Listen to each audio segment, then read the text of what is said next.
오늘 본문에는 이 하늘에 해당하는 단어인 우라노스라는 표현을 써서 바리새인들과 사두개인들이 예수님께 그 하늘에서 오는 표적을 보여달라고 요청하고 있습니다.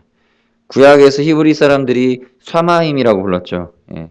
그래서 새들이 날아다니고 별들이 반짝이는 그런 하늘을 가리키는 데 사용하기도 했는데 구약에서나 신약에서나 동일한 용법으로 썼습니다. 하나님의 거처를 표현하고 신약에서도 그것을 이어받아서 우라노스라는 단어가 하나님의 거처를 의미하면서 동시에 그 하나님을 뜻하기도 합니다. 하나님을 이 바리새인들과 사두개인들은 그 이름을 부를 수가 없죠. 하나님의 이름을 함부로 입에 올릴 수 없기 때문에 그 외경심 때문에 돌려서 하늘이라는 표현을 써서 이렇게 사용했습니다. 그래서 하늘로서 오는 표적을 달라라는 얘기는 결국은 하나님께서 주시는 표적을 보여달라라는 의미를 말합니다.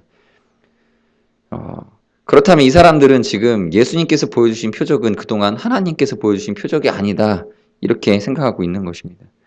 그러니까 직접적으로는 하늘로서 오는 표적을 말할 때 물론 이제 하나님의 표적일 수도 있겠지만 그냥 말 그대로 물리적 공간인 하늘에서 내려오는 표적을 요청하는 것이다라고 보는 해석도 있습니다. 그래서 마치 모세가 하늘에서 만나를 내리게 한 것처럼 모세를 통해서 하나님께서 만나를 내려주신 것처럼 또는 여호수아를 통해서 그 해와 달이 이렇게 멈추게 되는 것처럼 또 사무엘을 통해서도 성경에 나오죠. 갑자기 전쟁 중에 큰 우레를 발하게 하셔서 승리를 주시는 것처럼 하늘에서부터 나타나는 초자연적인 현상을 이 사람들이 구한 것이다 이렇게 말할 수도 있는데 그러나 여기서 사두개인과 바리새인들이 성경에서 기록된 이 뉘앙스로 봤을 때는 예수님이 그동안 행하신 여러 가지 표적들을 이들이 하나님의 표적으로 인정하지 않았다는 얘기입니다. 그냥 물리적 공간을 말할 수도 있겠지만 예수님을 오히려 시험하는 것이죠. 말 그대로 시험하려고. 지금까지 당신이 보여준 것은 하늘의 표적이 아니라 하나님의 기적이 아니라 뭐 어디서 온 건지 모른다. 소위 이 다른 장에서도 나오지만 이 바알세불에 무엇을 힘입어서 이렇게 했다 이렇게 비난하지 않습니까? 근데 예수님께서 보여준 표적이 어떤 것입니까? 바로 전장에서는 7병이요 기적을 행하시고 또 그냥 수많은 무리들을 고쳐주셨습니다. 닥치는 대로 장애를 갖고 있는 그러니까 질병이 아니라 장애를 갖고 있는 자들을 그 장애 자체를 아예 다 바로 잡아 주셔버렸죠. 이로써 무엇을 보내주셨습니까? 그가 죄인들의 죄를 사하는 권세를 지금 행하고 있다는 것이죠. 그래서 하나님의 기적, 말 그대로 정말 너무나도 직접적인 하나님의 기적인데도 이들은 그것을 하나님의 기적으로 인정하지 않았다는 것이죠. 그리고 또 다른 어떤 하늘로부터 하나님으로부터 말미암은 어떤 표적을 보여달라라고 하는 어리석은 모습을 보여주고 있습니다. 지금 이 땅에 오신 메시아에게 하늘의 표적을 보여달라. 마치 여러분들 구약 성경에도 비슷한 태도를 엿볼 수 있는 장면이 뭐냐면 바로 그 다윗과 나발의 관계에서 나타나죠. 나발이 이 다윗이 자기의 그 양떼를 지켜주고 그 목장을 돌봐준 것을 알지 못하고 그 나발에게 떡을 구하러 왔을 때 요즘 도망간 종들이 많이 종놈들이 돌아다닌다고 하는데 뭐 이렇게 말한 것처럼 굉장히 예수님께서 행하신 일들에 대해서 모욕적인 것이었죠. 그래서 예수님께서 화를 내나 안 내나 이걸 보려고 뜨는 것처럼 그렇게 시험을 한 것이죠. 여러분 이 바리새인들이나 사두개인들이나 오늘날 반기독교 정서를 가진 사람들 그런 무신론자들이나 비슷한 관점을 갖고 있습니다. 쉽게 말해서 믿기 싫다는 거죠. 난 예수 그리스도를 주님으로 인정하고 싶지 않다. 이미 나타난 하나님의 표적들을 하나님의 존재들에서 나타난 일반 은총 속에서 나타난 표적들을 그냥 받아들이기 싫다라는 것입니다. 어리석은 것입니다.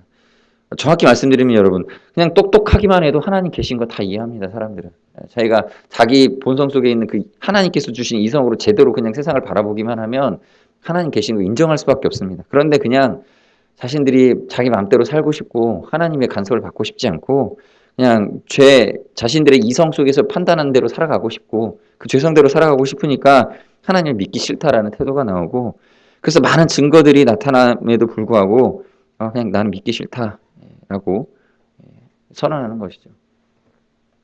이 물리학이나 생물학이 발달하면 발달할수록 더욱더 믿는 사람들이 볼 때는 저게 하나님 계신 증거인데 라고 이해할 수 있는 것들이 오히려 이것은 하나님이 안 계신 것의 증거야라고 말하는 그런 증거 자료로 이해하려고 하죠. 힉스 입자가 발견됐으니까 이것은 우주의 기원, 처음 폭발했을 때의 그 기원의 그 증거다. 자신들이 세운 가설의 한 조각 발견된 걸 가지고 본 적도 없는 과거를 자기 나름대로 추측을 해내죠. 저는 그것으로 인해서 오히려 하나님 계신 것이 믿어질 수 있는 근거가 되는데도 사람들은 그것을 모든 나타나는 과학적 일반 은총들, 오늘날 의학이 발달하고 이 과학과 수학이 발달해서 사람들이 하나님의 그 은총 속에서 여러 가지 그 뭐 의료의 혜택을 누리고 건강의 혜택을 누리며 살아가고 있음에도 불구하고 그것을 오히려 하나님 계시지 않은 것의 증거로 삼으려고 하는 태도는 결국 태도 문제고 하나님에 대한 사람들의 그 죄성의 문제다라고 볼 수 있다는 것입니다. 하나님께서 계신 것을 이미도 많이 드러내 보였지만 이 악하고 음란한 사람들은 자꾸만 더 어떤 가시적인 증거들을 요청하면서 이 자신들이 노리는 어떤 악한 사단 마귀가 노리는 하나님의 어떤 그 하나님을 비난할 수 있는 근거를 요청하는 것이죠. 이러한 것들이 이러한 태도들 결국 우리 자신의 본성에 있는 것이고 우리가 드러내는 것입니다. 결국 이 바리새인들과 사두개인들은 예수님을 믿기 싫어한다. 그리고 이들의 마음의 관점은 하늘나라에 있는 것이 아니라 이 세상에 있다는 것을 보여주는 게 바로 오늘 이 질문입니다. 여러분 그 구약의 이제 잠언 쓴 솔로몬이 이제 꿈을 통해서 하나님께로부터 지혜를 받았습니다. 지혜를 얻었을 때에 그가 하나님께로부터 지혜를 받았다라는 것을 성경에서 보여주려고 재판 하나를 맡게 됩니다.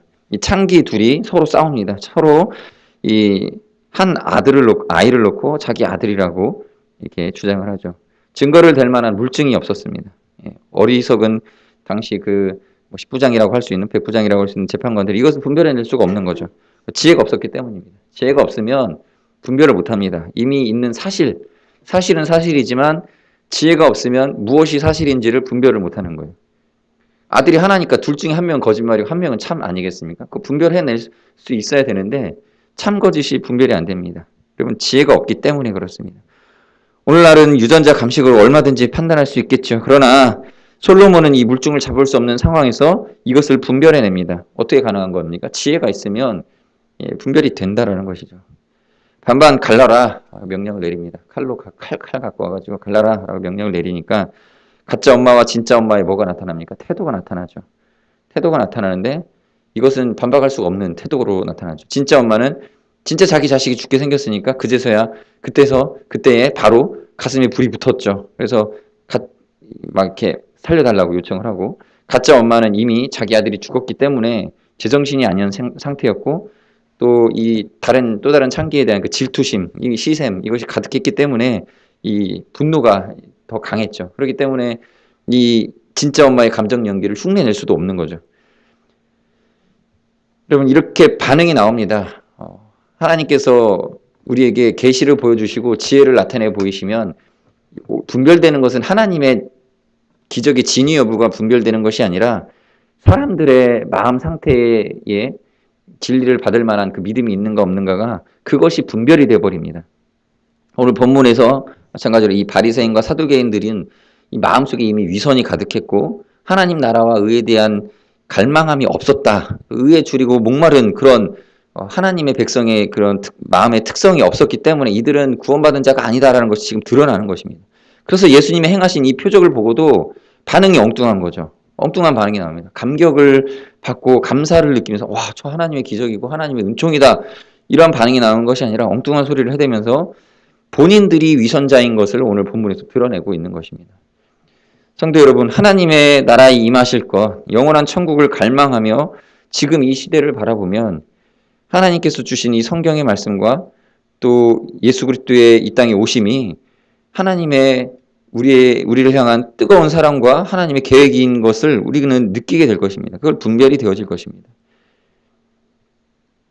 우리 중 대다수는 따로 어떤 마술쇼 같은 은사쇼가 없어도 은사 집회에 가서 그것을 보지 않아도 가시적인 것이 없어도 충분히 우리 생활과 삶 속에 하나님께서 깊이 관여하고 계신다는 것을 경험하고 있습니다.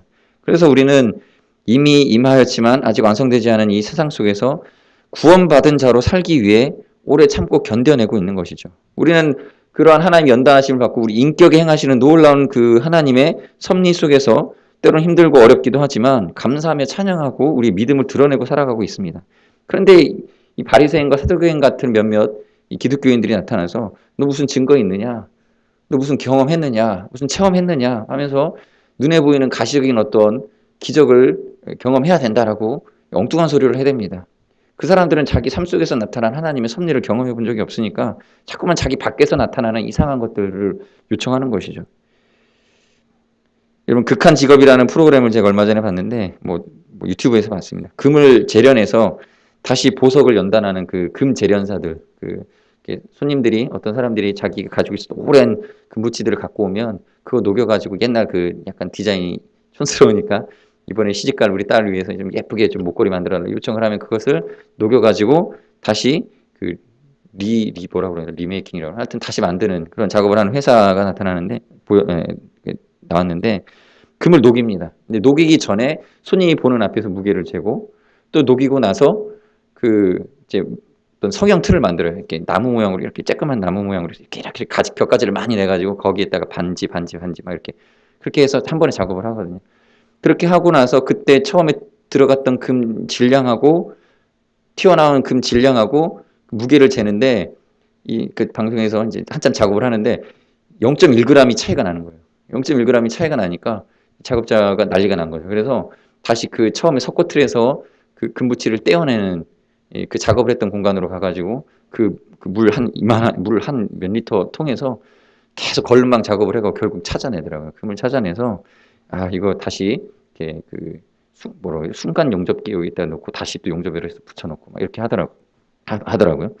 그렇게 그런 그 과정을 통해서 0.01g 단위로 작업하기 전에 기록을 다 수기를 기록을 해놓고, 또 작업 한 번 하고 또 기록을 해놓고, 또 다 세공을 하고 나서 또 기록을 해놓고, 그리고 나서 그 작업장에서 자기 테이블 밑에 이제 그 떨어진 금가루를 다시 다 모아가지고 다시 그 무게에 다시 집어넣었습니다.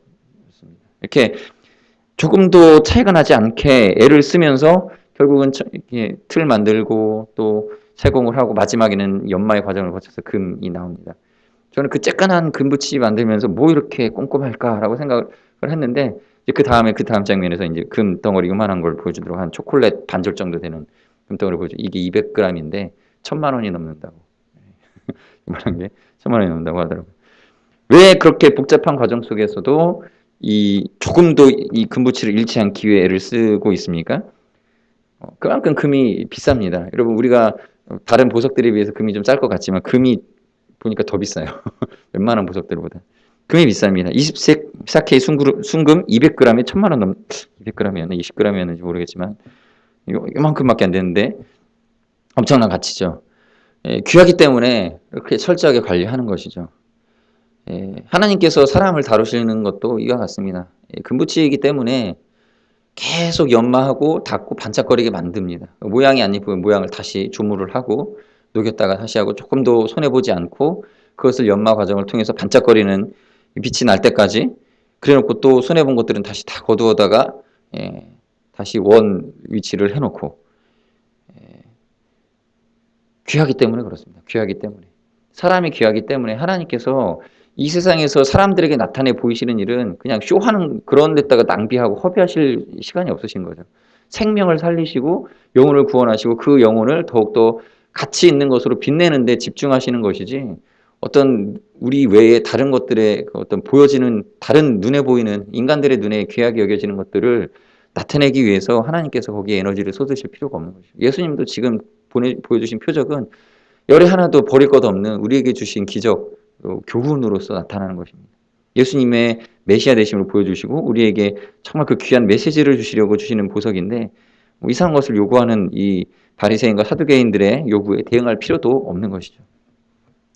외제차 타는 사람들을 보면 외제차가 거품이 많죠. 운송비 들어가죠. 세금 더 내야 되고요. 외제차 브랜드 값이 있기 때문에 제 차 동급으로 외제차를 사려면 3배 가격이 나오더라고요.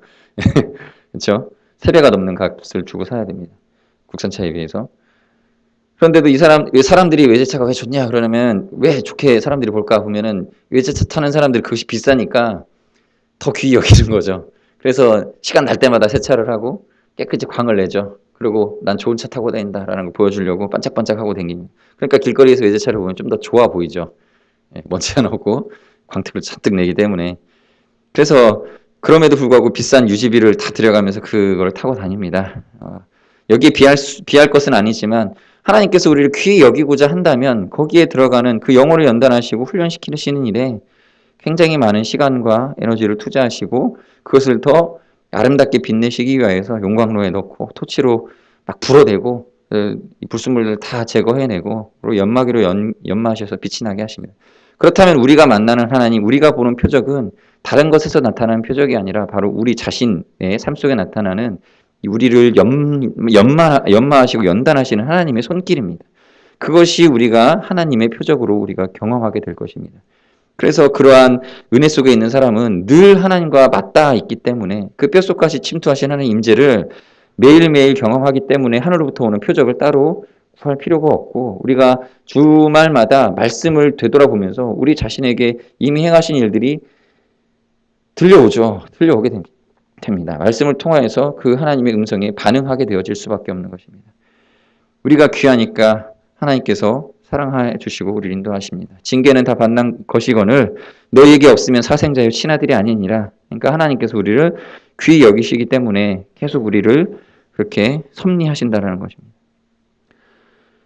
제가 이제 새벽 예배에 나올 때 라디오를 들으면 날씨 예보를 합니다. 그 날씨 예보를 저는 귀담아 듣지 않습니다. 그냥 바다의 바람, 새벽 예배 나올 때 그 북한 방송이거든요. 북한 쪽으로도 송출해 주는 건 방송이거든요. 그래서 북한 사람들이 일기예보가 정확하지 않으니까 우리나라에서 공급을 해주는 거예요. 뭐 기독교 방송에서. 그때 한참 그냥 음악도 없이 그냥 또렷한 목소리만 들리는 게 있거든요. 새벽님 나오시면 들어보셨을 거예요. 어디 서해 앞바다 몇 미터, 어디 앞에 몇, 또 어디 동해 몇 미터 앞에 몇, 뭐 파고 몇, 바람 몇, 이것만 계속 송출을 해주더라고요. 그리고 나는 관심 없는데 이거 계속 들려주는데 그것을 유심히 듣는 사람들은 유심히 들을 겁니다. 뭐냐면 어부들, 오늘 이제 조업 나가야 될 사람들.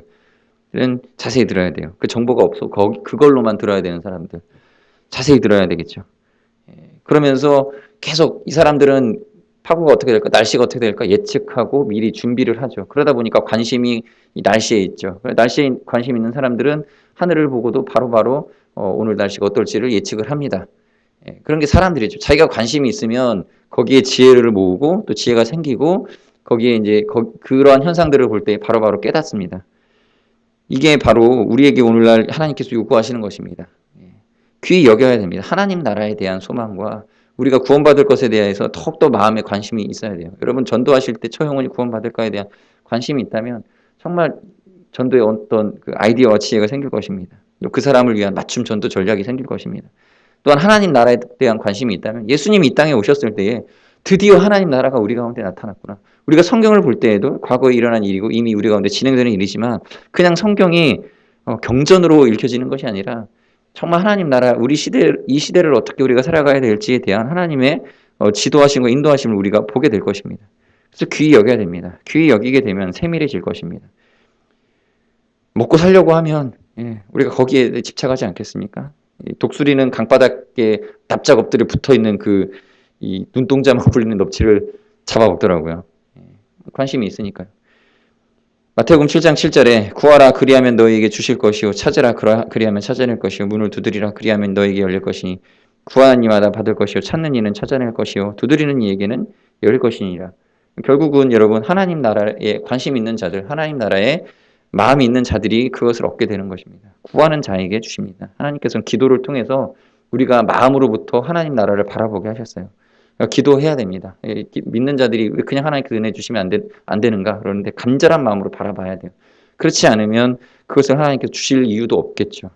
간절한 사모하는 마음으로 하나님 나라를 간구하십시오. 좋은 것이 있으면 간절히 구하시기 바랍니다. 하나님께서는 좋은 것을 독특한 방식. 우리는 뭐 좋은 것은 뭐 돈 지불해서 얻는데 하나님 방식은 다릅니다. 좋은 것이 있다면 간구해서 얻기를 하시려고 하십니다. 간절히 하나님께 바라보게 하십니다. 그래서 그 좋은 것을 우리에게 주시는 것이 하나님 나라의 법칙입니다. 그러므로 오늘 이 시간에도 여러분 기도하시기 바랍니다. 하나님께 좋은 것을 구하십시오. 좋은 것이 발견되어져 있다면 그것을 구하십시오. 그리고 마음속에 이미 여러 가지 것들이 생각이 있겠지만 가장 좋은 것이 무엇인지를 분별할 수 있는 능력을 달라고 기도하시고 진리와 지혜를 깨닫는 분별력을 얻으셔서 이 시대를 분별하여 칭찬받는 믿음의 일꾼으로 인정받는 성도님들이 되시길 바랍니다. 제가 같이 기도하시겠습니다. 잠시 기도하실 때